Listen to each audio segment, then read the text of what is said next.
Welcome to this new special video in which we're going to talk about fuel prices.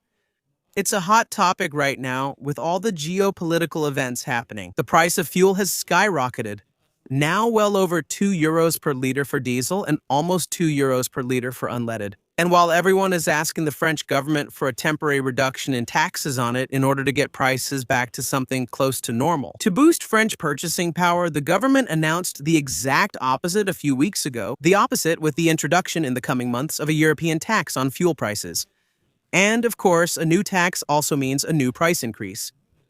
In video. Today, we're going to take a look at fuel taxes and especially talk about this new European tax.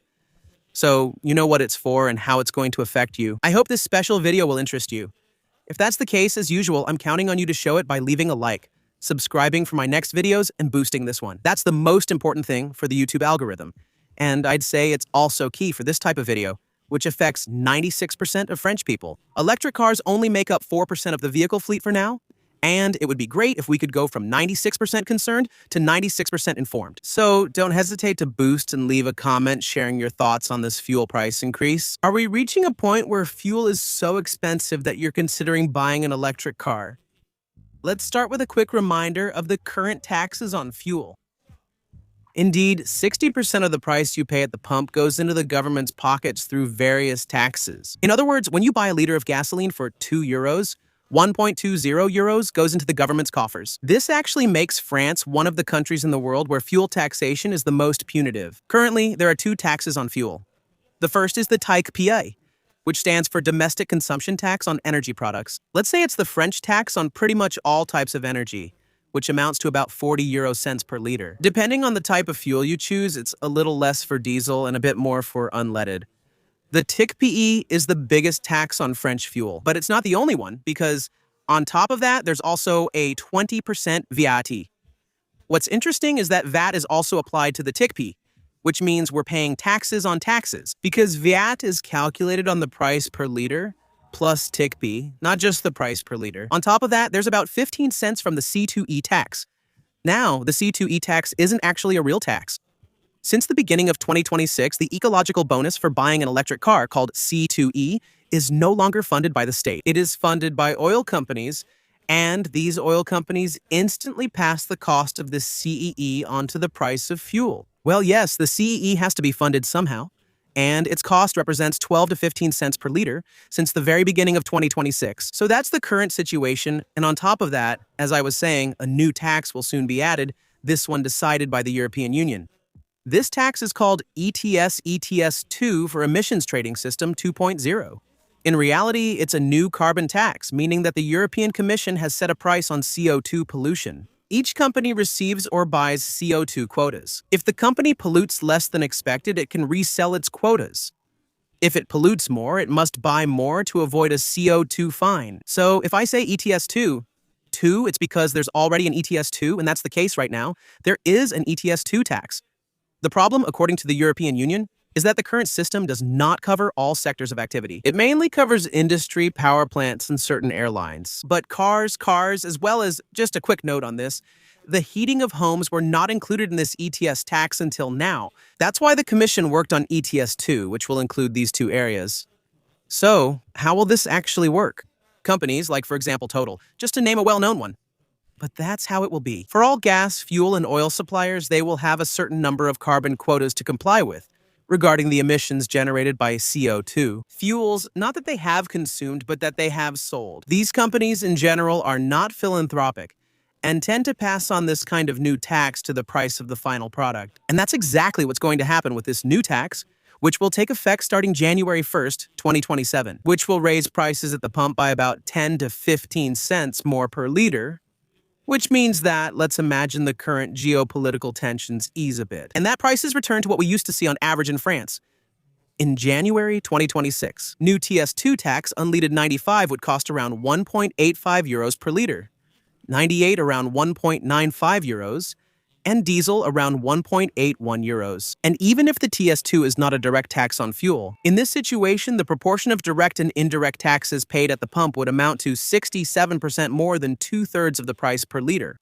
The indirect goal of this tax is to push European drivers, since this tax will not only apply in France, it will be everywhere, at least everywhere in Europe. The goal is to push them to give up their combustion engine cars to buy a new electric car. And it's true that we can already see the electric car advocates coming to tell us, well, if you don't want to pay fuel taxes, buy an electric car. Except, unfortunately, that's the catch. It has already been proven dozens of times that this kind of tax mainly penalizes the lower middle class, and even more so the rural middle and lower classes, those who live in the countryside, families who don't have access to well-developed public transportation networks and are forced to use their cars to get to work, to go shopping, basically, to do everything. They want to make average households who can't afford a €150 tank buy electric cars costing over €40,000 just to avoid new extra taxes. That's €40,000. Because the average price of new electric cars in 2025 has been set at €42,700, which is slightly lower than in 2024. Sure, but that's mainly due to the arrival of new small, economical electric models that didn't exist until now, which clearly aren't enough. They're very versatile for the average French person in the countryside. For example, Renault offers its new Twingo from €110 a month. But at that price, you get 260-kilometer range, probably half that in reality on the highway. And if you want a truly versatile electric vehicle capable of reaching 600, 700, or 800 km of real range, like a gasoline or hybrid car does, you have to spend a lot more than that. For example, a Model 3, which is one of the best-known models in its category, offers 660 km of range. That's the advertised figure, probably less in reality, but that's not the point. It costs €47,000. Let me tell you, at those prices, it's out of reach for the average French person who already feels penalized by rising fuel prices.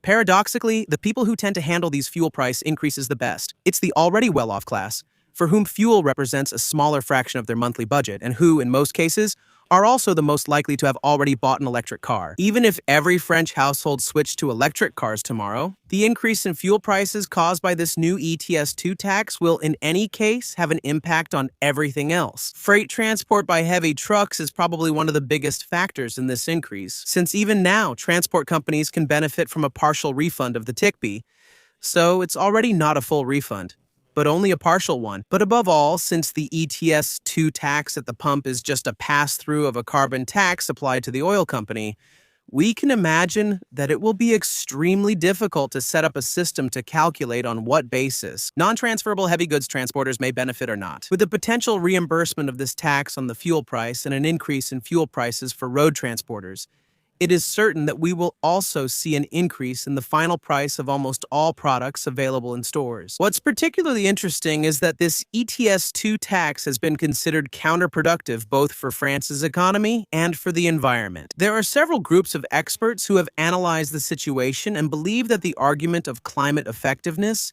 is highly questionable. According to these economists, if the French people lack alternatives and can't afford an electric car, then despite the arrival of these new carbon quota taxes, they will continue to drive their gasoline cars, they will keep paying, and in the end, CO2 emissions will decrease very little. But on top of all that, ETS-Two is considered deeply counterproductive when it comes to the economy. This tax, which the countries of the European Union will not have the right to refuse and will be forced to implement, will have many indirect effects. As I was saying, the increase in transportation costs will result in higher prices for most products in stores, but it will also have an impact on agriculture, since farmers use a lot of fuel for all the tractors and agricultural machines.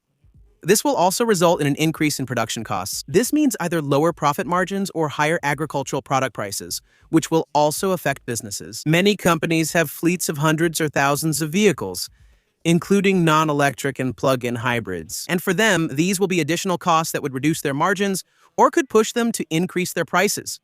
It's the same in the construction sector, actually. Overall, it's the same in every field. Critics of ETS-Two focus on its inflationary impact. Higher fuel prices raise transportation and production costs, which in turn increase resale prices. And by the way, just a quick note on that, a little side note. The increase in fuel prices will also have an upward impact on the price of electric cars, because most of their parts before assembly are transported by diesel trucks, but also because once finished, the vehicle is also transported by diesel truck. You get it? With ETS-Two, no one will be able to save money. Whether you drive combustion or electric vehicles, you will be directly or indirectly affected by all these delightful things coming from the European Commission. There you go. I think we've covered the topic. I hope this video has helped you see a little more clearly what to expect at the pump in the coming months. If that's the case, feel free to show your support for my channel for free. You can do that by leaving a like. You can subscribe for upcoming videos and also become a supporter by clicking the join button. Under this video, it starts at just 99 cents, which helps fund videos like this from time to time. Little special episodes. I'll see you tomorrow for a new week of car news. Thank you for watching this video. Bye.